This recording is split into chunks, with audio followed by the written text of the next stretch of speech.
O Cortiço, capítulo 11. A bruxa, por influência sugestiva da loucura de Marciana, piorou do juízo e tentou incendiar o cortiço. Enquanto os companheiros o defendiam a unhas e dentes, ela, com todo o disfarce, carregava palha e sarrafos para o número 12. Lembre-se que o número 12 é a antiga casa da Marciana e da Florinda, né? Então ela carregava palha e sarrafo para o número 12 e preparava uma fogueira. Felizmente acudiram a tempo, mas as consequências foram do mesmo modo desastrosas, porque muitas outras casinhas, escapando como aquela ao fogo, não escaparam à devastação da polícia. Algumas ficaram completamente assoladas. E a coisa seria ainda mais feia se não viera o providencial aguaceiro apagar também o outro incêndio, ainda pior, que de parte a parte lavrara nos ânimos. A polícia retirou-se sem levar nenhum preso. A ir iriam todos à estação. Deus te livre. Demais para quê? O que ela queria fazer fez, estava satisfeita. Bom, volto a enfatizar o que eu vou enfatizar sempre aqui, né? Lembre-se como as ações tomadas pelos personagens estão ao sabor da eventualidade, né? Não existe base moral nenhuma que se oponha à circunstância. Eu acho que é aqui que está o ponto, né? Todos são... A ação de todos aqui são determinada pelo próprio ambiente, né? Não só o ambiente natural, como por exemplo a chuva, mas o ambiente social, né? O que no final das contas, para o ambiente social, se você pensar um pouco, é meio que uma contradição, né? Como que o homem é determinado pelo ambiente social, sendo que o ambiente social é feito de homens, né? Então, que entidade é essa, impessoal, que determina a ação de todos, né? Então a gente tem as ações acontecendo aqui, né? Mas o ponto é, a gente vê essa passividade nas pessoas aqui, né? Então você está brigando, os próprios policiais, né? Você está lá destruindo as casas, começa a chover, você fala, deixa pra lá, já destruí bastante, né? Apesar do empenho do João Romão, ninguém conseguiu descobrir o autor da sinistra tentativa. E só muito tarde, cada qual cuidou de pregar o olho. Depois de acomodar, entre plangentes lamentações, o que se salvou do destroço. O tempo levantou de novo à noite, ao romper da aurora já muita gente estava de pé, e o vendeiro passava uma revista minuciosa no pátio, avaliando e carpindo, inconsolável e furioso, o seu prejuízo, né? Bom, eu não sei se você conhece essa palavra carpindo como tirando mato, né? Com carpir, por exemplo, um terreno, eu sempre conheci isso, você vai com a tua enxadinha lá e limpa aquele terreno de mato, né? Mas lembre-se que carpir significa outras coisas, né? O João Romão estava avaliando e carpindo inconsolável e furioso o seu prejuízo. Então vamos dar uma olhada nos significados de carpir.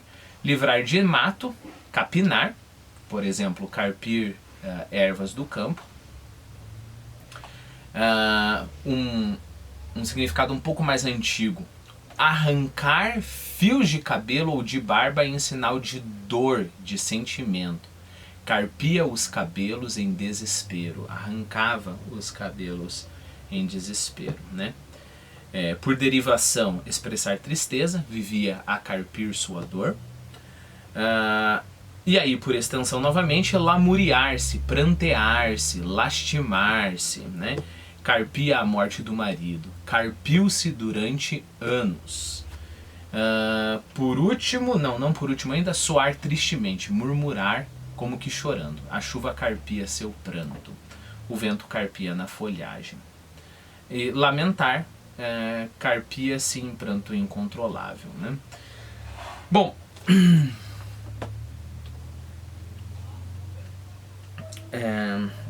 quando eu paro assim para ver o quão digressivo que eu vou ser, eu acho que tem... Quando a gente começa a estudar mais a fundo o vocabulário, nós temos que começar a tomar uma atitude, né, perante as palavras, né? Algumas aceitar mais, outras aceitar menos. Repare, toda vez que uma palavra expressa... Quanto mais coisas uma palavra expressa, menos eficaz ela é, né? Repare que a regra de ouro da semântica, vamos colocar assim, né, de uma boa linguagem, é você ter o termo próprio, né? Então é aquela história, uma criança ela chama o cachorro de au-au e o gato de au-au e talvez até o passarinho de au-au, né? E aí a criança vai crescendo, vai aprendendo o vocabulário mais próprio, né? Uma palavra que expressava diversos animais passa a expressar só um animal específico. Então au-au é só o cachorro, ou ela aprende efetivamente a palavra cachorro, né? Depois disso, ela cresce mais ainda e aprende a falar bulldog, rottweiler, poodle e assim por diante, né? Lembre-se, a palavra poodle só é tão eficaz porque ela, nesse mundo nesse mundo cão, ela consegue selecionar um tipo de cachorro e aí você tem o poodle, né? Sei lá, uma pessoa que é veterinário vai ter talvez vamos pegar o exemplo do Pinscher, né? Tem o Pinscher 0, o Pinscher 1, o Pinscher 2 e o Pinscher 3. Então, novamente, eu tenho um termo mais específico. Seguindo essa lógica, quanto mais abrangente for o termo, menos eficaz ele é, né? Bom, por que eu digo isso? Porque, perceba, carpir, arrancar a erva, né? Depois carpir, arrancar os cabelos e a barba em sinal de lamúria, né? de dor, de desespero. Aí depois, lamentar e prantear, né? Aí depois, soar tristemente. Aí depois, lamentar-se. Depois, emitir como uma ave um som lamentoso. Veja, vamos para a etimologia um pouco para eu conseguir. Vou colocar aqui no OAIS a etimologia e vamos ver o que a gente consegue aqui. Ó. Carpir vem de carpire, do latim vulgar, né? Que é arrancar, desprender, repreender, atormentar, afligir, né? Lembre-se, fazendo uma conexão aqui, que o carpe diem, que a gente chama, né? Que as pessoas traduzem no português como aproveite o dia, né? Na verdade é colha o dia, nesse sentido, agarre o dia, né? Em inglês é seize the day, seize é pegar com as forças, assim, né? Então é daí só para você fazer essa conexão, né? Então carpe diem, colha o dia, pegue o dia para você. O dia está maduro para ser colhido, então vai e aproveite o dia agora, né? Bom, nesse sentido, eu acho muito justo que carpir seja arrancar a erva do solo, carpir seja arrancar os fios de cabelo e da barba em sinal de dor, e seja muito justo expressar uma tristeza profunda, chorar, prantear, mas essa coisa assim de desespero. Quando chega a chuva carpir o seu pranto, que é lamuriar tristemente, eu acho que já está levando o vocabulário muito longe, né? Não que seja... quem sou eu para discordar do dicionário, né? Mas repare, vamos deixar... Você pode tomar essa atitude, né? Evitar usar o carpir, se você decidir usar essa palavra, para essas coisas mais suaves, né? Como a ave que emite um som lamentoso. Deixa isso para uma outra palavra, um outro vocabulário mais específico, e aí deixa o carpir mais especializado. Quanto mais especializado for o teu vocabulário, mais bem sucedido ele vai ser ao expressar qualquer coisa, ok? Lembre-se do Pinscher número 1, 2 e 3 e 0, sei lá quais Pinschers que existem.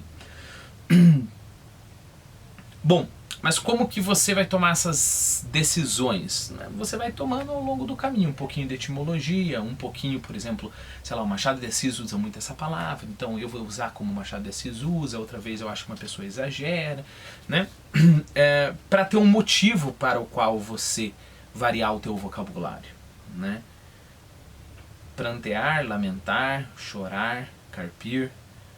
Se você está usando só para não repetir a palavra, é um esforço quase adolescente, assim, né?